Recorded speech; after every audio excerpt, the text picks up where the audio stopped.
Saya Aisyah, kini bersama dengan Kaisara Batrisha.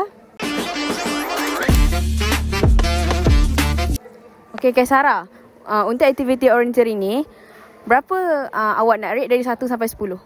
Saya rasa 10/10. Wow, okey. Sangatlah penat tapi puas hati berbala lah. Kita push diri kita untuk cari pengalaman lah. Lepas tu dengan member-member yang sangat bekerjasama. Nice, semua nice. Okay. Okey, itu sahaja daripada saya dan Kaisara. Bye. Saya Aisyah, kini bersama dengan Afaf, Alisha.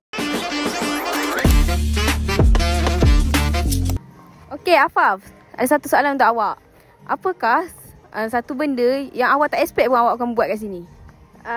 Aktiviti jungle trekking sebab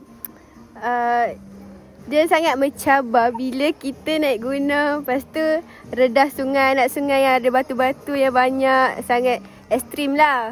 So best lah. Oh, okey. Okey, Alisha pula. Alisha, apakah harapan lepas perkemahan ni?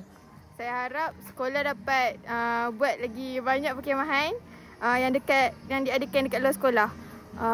Itu sahaja. Okey. Itu sahaja daripada kami. Bye.